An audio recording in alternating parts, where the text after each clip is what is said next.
ሰላም የተከበራችሁ የሐራምቤ ሬዲዮ 98.7 ቤተሰቦች እንደምን ቆይታችኋል? ከሐራምቤ ሬዲዮ ከሀገር ቤት ከአፍሪካ እንዲሁም ከዓለም አቀፍ የተውጣጡ የዕለቱ ዜናዎቻችን አሁን ታደምጣላችሁ። ለነግራችሁ ካሰናዳናቸው ዜናዎች መካከል ኢትዮጵያ በዓለም ፕሬስ ነጻነት ምዘና ከ180 ሀገራት 145ኛ ደረጃ መያዟ ስለመነገሩ፣ የከተማዋ የልማት ተነሺዎች በተሰጣቸው ቅያሪ ቦታ ላይ ቅሬታ እንዳላቸው ስለመግለጻቸው፣ ከታገዱ 9 የዶቼ ቬለ ዘጋቢዎች 2 ጋዜጠኞች በዘላቂነት መታገዳቸውን ጣቢያው ስለማስታወቁ፣ እኔ ከሀገር ቤት ሌሎች አህጉራዊ እንዲሁም ዓለም አቀፋዊ ዜናዎችን አካተን ትግስት ወርቅነህ አስደምጣችኋለሁ። ኢትዮጵያ በዓለም ፕሬስ ነጻነት ምዘና ከ180 ሀገራት 145ኛ ደረጃ መያዟ ተነገረ።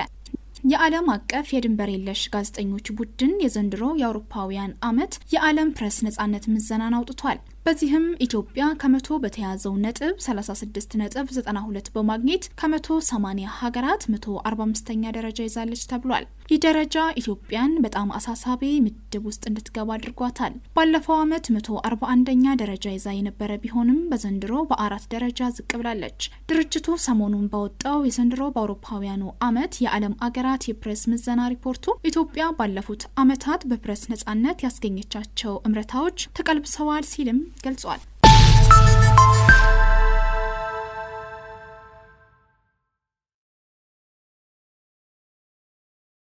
የከተማዋ የልማት ተነሺዎች በተሰጣቸው ቅያሪ ቦታ ላይ ቅሬታ እንዳላቸው ገለጹ። በቀድሞ ስሟ ደብረ ዘይት በአሁኑ ቢሾፍቱ ከተማ በተለምዶ አየር ኃይል ተብሎ ከሚጠራው አካባቢ የተነሱና ወደ ልደታ አካባቢ ቅያሪ ባዶ መሬት የተሰጣቸው ተነሺዎች በአቅማችን ቤት ሰርተን ብንገባበትም ቦታው ረግረጋማ በመሆኑ ያለንበት ሁኔታ አስቸጋሪ ነው ሲሉ ቅሬታ አሰምተዋል። ከጣቢያችን ጋር ቆይታ ያደረጉት እነኚሁ የልማት ተነሺዎች የተሰጣቸው ቅያሪ መሬት ረግረጋማ ከመሆኑም ሻገር ክረምት በመጣ ቁጥር የተሳቀቅን ነው ብለዋል። የሚመለከተው የመንግስት አካል ይህንን ቅሬታቸውን ሰምቶ ምላሽ እንዲሰጣቸውም ጠይቀዋል።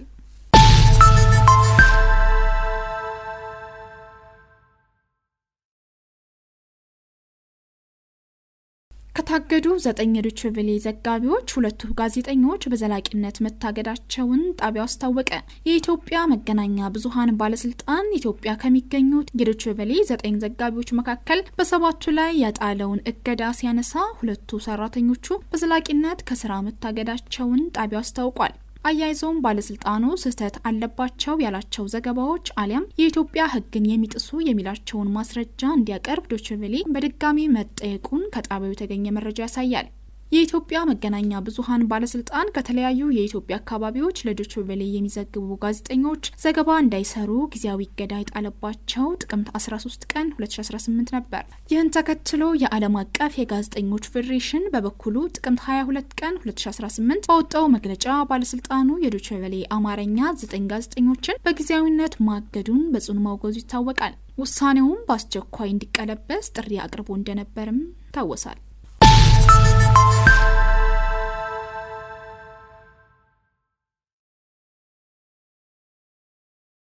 አይነ ስውር ያሁኑ አቃቢ ህግ በታጠቁ አካላት መታገታቸውን የኦሮሚያ አቃቢያነ ህግ ማህበር አስታወቀ። በኦሮሚያ ክልል ምዕራብ ሸዋ ዞን ኤጀርሳ ወረዳ አቃቢ ህግ የሆኑት አቶ ሽብሩ ጉታ መገርሳ ሰኞ ህዳር 29 በጉዞ ላይ ሳሉ በታጠቁ አካላት ታግተው መወሰዳቸውን የኦሮሚያ አቃቢያነ ህግ ማህበር አስታውቋል። ማህበሩ ትናንት ባወጣው መግለጫ አቃቢ ህግ አቶ ሽብሩ ጉታ አይነ ስውር መሆናቸውን ገልጾ ለዚህ አደጋ የተዳረጉት እናታቸውን ጠይቀው ወደ ዳንዲ ወረዳ በመመለስ ላይ ሳሉ መሆኑን ገልጿል። የኦሮሚያ አቃቢያነ ህግ ማህበር አቶ ሽብሩ ከሰባዊነት በራቀ መልኩ መታገታቸውንም በጽኑ አውግዘዋል። አቃቢ ህግ ሽብሩ ጉታ በ2016 ዓ.ም ወደ ፍትህ ስራ የገቡ ሲሆን በስነ ምግባር ለህዝብ ያገለገሉ የነበሩ ጠንካራ ሰራተኛ መሆናቸውንም ማህበሩ አያይዞ ገልጿል። አክለውም ማህበሩ አቃቢ ህጉ አይነ ስውር በመሆናቸው በሀገር ውስጥና በዓለም አቀፍ ህግና ደንቦች መሰረት ልዩ ጥበቃና ድጋፍ ሊደረግላቸው የሚገባ ቢሆንም ታፍነው መወሰዳቸው የህግንም ሆነ የህዝብን ስነ ምግባር የጣሰ ተግባር ነው ሲል አውግዟል።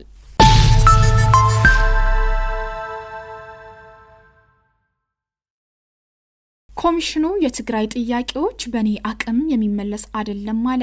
የሀገራዊ ምክክር ኮሚሽን እያከናወናቸው ያሉትን ተግባራት ለዓለም አቀፉ ማህበረሰብ በማቅረብ ውይይት አድርጓል። የተለያዩ ኤምባሲዎችን በመወከል የተገኙ አካላት ለኮሚሽኑ ጥያቄ አቅርበዋል። በዚህም ለኮሚሽኑ በትግራይ ክልል በሚከናወነው እንቅስቃሴዎች ዙሪያ ጥያቄ ቀረበለት ቢሆንም ኮሚሽኑ ጥያቄዎች በሱ አቅም የሚመለስ እንዳልሆነም ገልጿል። የኮሚሽኑ ዋና ኮሚሽነር ፕሮፌሰር መስፍን አርአያ ኮሚሽኑ በትግራይ ክልል ምክክሩን ለማስጀመር ጥረት ባደረገበት ወቅት ለኮሚሽኑ የሚቀርቡ ጥያቄዎች ኮሚሽኑ ከተቋቋመበት ዓላማ ውጭ ናቸው ሲሉም አስረድተዋል። በሌላ በኩል ከትግራይ ጊዜያዊ አስተዳደር ፕሬዝዳንት ጋር ከቀናት በፊት መገናኘታቸውን ዋና ኮሚሽኑ ገልጸዋል። አክለውም ግንኙነቱን በማስቀጠል ኮሚሽኑ በክልሉ ስራ ለማስጀመር የሚረዳ ውይይት እንደሚያደርጉም ጠቁመዋል። ኮሚሽኑ ከትግራይ ክልል ውጪ ከ93 በመቶ በላይ የሚሆኑ የሀገሪቱ ክፍሎች ላይ በአጀንዳ ማሰባሰብና የተሳታፊ ልየታ ስራዎች መድረሳቸው ተመላክቷል። ዘገባው የሪፖርተር ነው።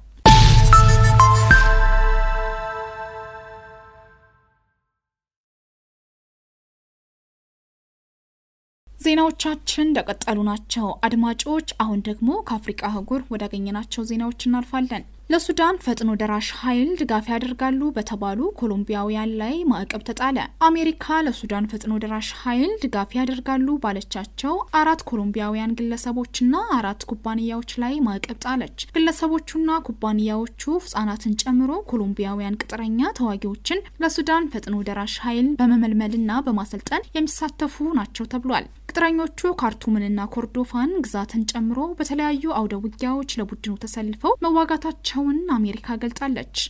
በማዕቀቡ መሰረት ግለሰቦቹና ኩባንያዎቹ አሜሪካ ውስጥ ወይም በአሜሪካ ዜጋ ቁጥጥር ውስጥ የሚገኝ ማናቸውንም ንብረታቸውን ወይም ገንዘባቸውን እንዳያንቀሳቅሱ ጥብቅ እገዳ ተጥሎባቸዋል። አሜሪካ ለሱዳን ተፋላሚ ወገኖች ወታደራዊና የገንዘብ ድጋፍ የሚያደርጉ አገራት ከድርጊታቸው እንዲቆጠቡም ጠይቃለች።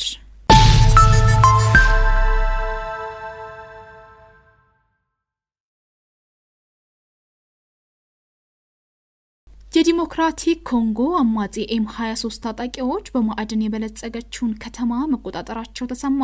የዲሞክራቲክ ኮንጎ አማጺ ኤም23 ታጣቂዎች በሀገሪቱ ምስራቃዊ ክፍል በማዕድን የበለጸገችውን ከተማ መቆጣጠራቸው ተገለጸ። ኤም23 የተሰኘው የአማጺ ቡድን ከተማዋን ነጻ ማውጣታቸውን የገለጹ ሲሆን በመንግስታት ድርጅት የሚደገፈው ሬዲዮ ኦካፒ ነዋሪዎችን ጠቅሶ አማጺያኑ በከተማዋ ጎዳና ላይ መታየታቸውን ዘግቧል። በመንግስትና በአማጺያኑ መካከል የተካሄደው ውጊያ በሺዎች የሚቆጠሩ ዜጎች ወደ ጎረቤት ሀገር ቡሩንዲ እንዲሰደዱ አድርጓልም ተብሏል። ኦቪራ በተባለው ከተማ የከባድ መሳሪያ ተኩስና ፍንዳታ የሚሰማ ሲሆን በጦርነቱ የተሸበሩ ነዋሪዎች ሁኔታውን ትርምስምስ ያለ ሲሉ ገልጸውታል። በመንግስትና በአማጺያኑ መካከል የሚካሄደው ጦርነት የቀጠለው ትራምፕ ባለፈው ሳምንት በሩዋንዳ ፕሬዝዳንት ፖል ካጋሜና በዲሞክራቲክ ሪፐብሊክ ኮንጎ ፕሬዝዳንት ፌሊክስ ቲሺሴኬዲ መካከል ለረጅም ዓመታት የዘለቀውን ውጊያ ያስቆማል የተባለ ስምምነት እንዲፈረም ካደረጉ በኋላ ነው። በመጨረሻም ከዓለም አቀፍ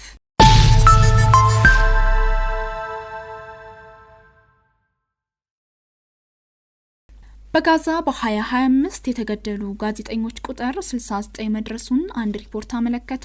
በ2025 በወጣ ሪፖርት በዓለም አቀፍ ደረጃ 111 ጋዜጠኞች እንደተገደሉ ተገልጿል። በዓለም አቀፉ የጋዜጠኞች ፌዴሬሽን በ2025 ባወጣው ሪፖርት 111 ጋዜጠኞች እንደተገደሉ ሲጠቅስ 500 ያህሉ በእስር ቤቶች ውስጥ እንደሚገኙ አስታውቋል። ሕይወታቸው ካለፈ ጋዜጠኞች መካከል 39ኙ በጋዛ የተገደሉ መሆናቸውም ተነግሯል። በሩሲያ ዩክሬን ጦርነትም 10 ጋዜጠኞች ሕይወታቸው አልፏል ብሏል ሪፖርቱ። ሪፖርቱን ያወጣው አይኤፍጂ በ2025 የጋዜጠኞች ሞት እንደጨመረ ገልጾ ዓለም አቀፍ ሕግ መጣሱ እና የፕሬስ ነጻነት እየተከበረ አለመሆኑን አያይዞ ጠቅሷል። በአፍሪካ አህጉር በተለይም በሱዳን ባለው የእርስ በርስ ጦርነት የተነሳ ጋዜጠኞች ጥቃት እንደሚደርስባቸውም ዘገባው አመላክቷል። ሞዛምቢክ፣ ሶማሊያና ዚምባብዌም ጋዜጠኞች የተገደሉባቸው ሀገራት መሆናቸው ነው የተዘገበው።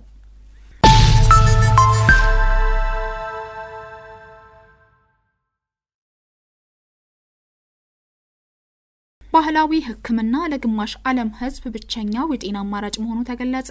የዓለም ጤና ድርጅት እንዳስታወቀው የዓለም ሕዝብ ግማሽ ያህሉ አስፈላጊ የጤና አገልግሎት ማግኘት ያልቻለ በመሆኑ ባህላዊ ሕክምና ለብዙ ሰዎች ቅርብ ወይም ብቸኛው የጤና አገልግሎት አማራጭ ሆኗል። የድርጅቱ የዓለም አቀፍ የባህል ሕክምና ማዕከል ዳይሬክተር የሆኑት ሺያማ ኩሪቫላ በዚህ ወር በሚካሄደው የዓለም ጤና ድርጅት ዓለም አቀፍ የባህላዊ ሕክምና ጉባኤ ላይ አስመልክተው በሰጡት መግለጫ የዓለም ጤና ድርጅት አባል ሀገራት በሰጡት መረጃ መሰረት ከ40 እስከ 90 በመቶ የሚሆነው ህዝባቸው ባህላዊና ተጓዳኝ ሕክምናን ለተለያዩ የጤና ችግሮች በስፋት እንደሚጠቀም ጠቁመዋል።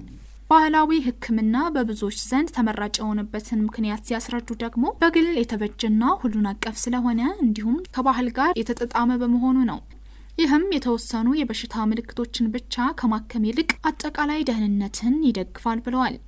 ይሁን እንጂ ይህ ሰፊ አጠቃቀምና ተፈላጊነት ቢኖርም በአሁኑ ወቅት ከ1 በመቶ በታች የሚሆነው ዓለም አቀፍ የጤና ምርምር በጀት ብቻ ለባህላዊ ሕክምና ድጋፍ እየተደረገለት መሆኑን ገልጸዋል።